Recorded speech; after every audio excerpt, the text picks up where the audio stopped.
ask you one question about Vedas because I believe Vedas are main scripture of Hinduism.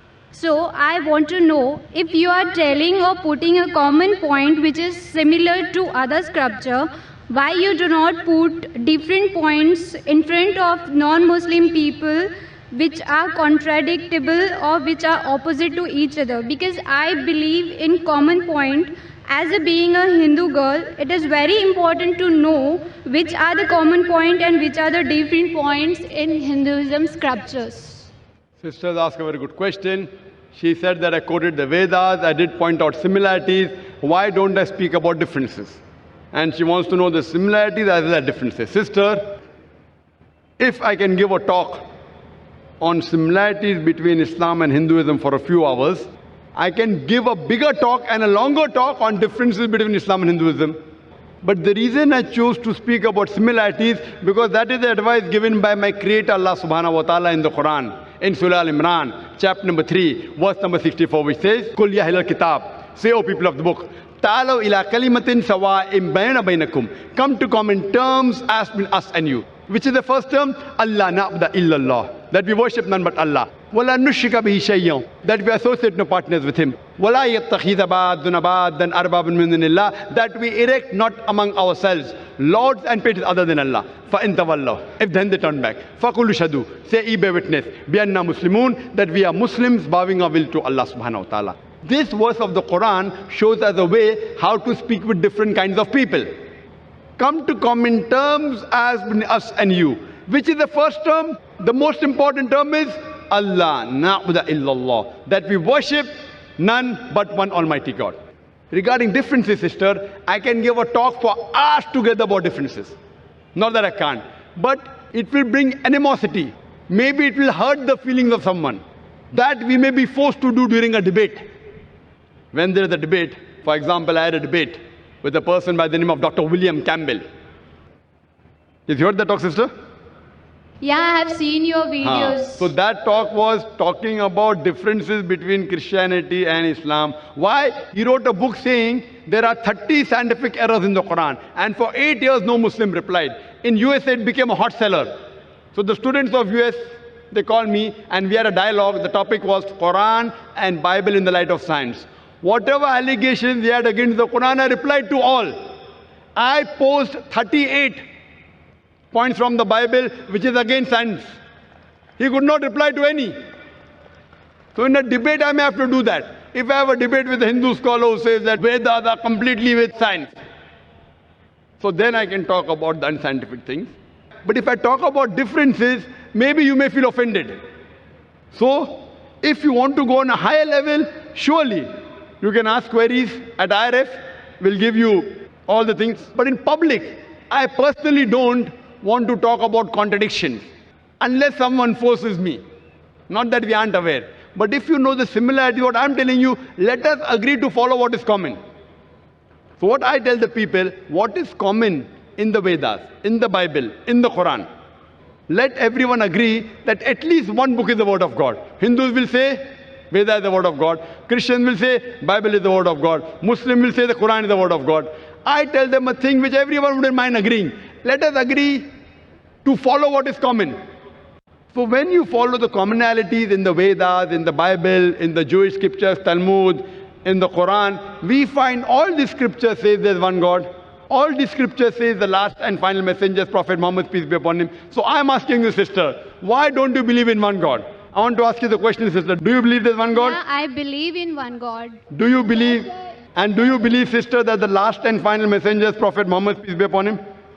Just because I am asking you the question, because it is very difficult to understand Quran and Vedas, and I am so much confused which scripture is more important for me to achieve to the God. I mean, to worship sister, to the God. Have you heard my lecture on similarities between Islam and Hinduism, or Muhammad Sallallahu Alaihi Wasallam in the Hindu scriptures? Have you heard that? Yeah, I have heard. Do you know that your scripture says that the last and final messenger is Prophet Muhammad, peace be upon him? Yeah. Do you know that? Yeah. So do you believe Prophet Muhammad is the messenger of God? Yeah, definitely. Do you believe? Yeah. So if you believe there's one God, and you believe that idol worship is prohibited, and if you believe that Prophet Muhammad is the last messenger, in Arabic, we call you as a Muslim.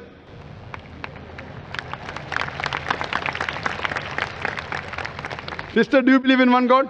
Yeah, I believe in one God. Do you believe there's no idol worship? Yeah. Do you believe that Almighty God has got no images? Yeah. You believe that? Yeah. And you also believe that Prophet Muhammad is the messenger of God. So what you have entered, you may not have gone very high, but by saying this, that there is no God but Allah and Prophet Muhammad is a messenger, you indirectly become a Muslim. Muslim means a person who submits his will to God. So do you submit your... But I am indirectly Muslim, no? If Vedas telling the same thing and Quran telling the same thing, so Yes. which? If you're indirect also, no problem. Indirect also, you're most welcome. Whether you come direct or indirect, we welcome you, sister. Now, you know what is common. Now, if your Veda says that the last and final messenger is Prophet Muhammad, peace be upon him, and you have to follow him. So by following Prophet Muhammad, you're indirectly following the Vedas also. Then you have to find out what did Prophet Muhammad say. Then you have to read the hadith. But slowly, slowly. So now you're in nursery, then junior KG, then senior KG, then first standard, then you reach standard 10. But have you taken admission, I want to know. That do you agree that you're a Muslim? Muslim means a person who submits his or her will to God. Why it is important that the person who are believing in one God, he is called or she is called a Muslim? Yes, why? Muslim means a person who submits his will to God. And the first important creed to submit your will to God is believe there's one God, believe there is no idol worship, and believe Prophet Muhammad is the messenger.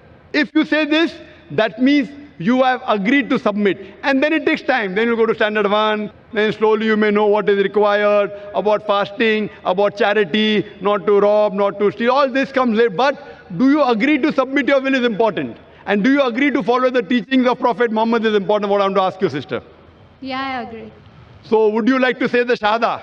Shahada means would you like to say in Arabic that there is no God but one God and Prophet Muhammad is the messenger? Yeah, there is a one God. And the Prophet Muhammad is the last prophet. MashaAllah. MashaAllah, sister. Congratulations. I would just say it in Arabic and I want you to repeat it. You know what you have said is the same thing. But I want to ask you, sister, is anyone forcing you to say this? No, no one. Is anyone putting pressure? No.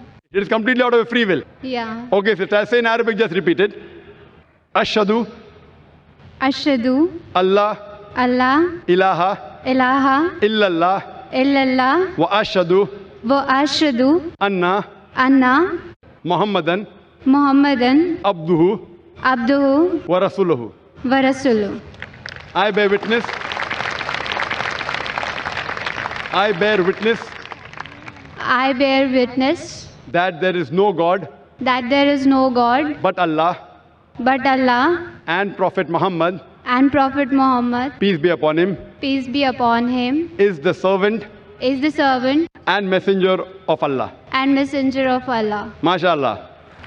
Thank you. I congratulate you, sister. Now we have entered the fold of Islam. And inshallah, for getting more knowledge, for going to first standard, second standard, third standard, be in touch with the Sisters of the Islamic Research Foundation. And it will be a pleasure to guide you. And if you have any queries regarding Quran, regarding Islam, you're most welcome to ask. If you have any queries even regarding Hinduism, Yeah. etc., most welcome, sister. And I pray to Allah subhanahu wa ta'ala that may He grant you Jannah, sister.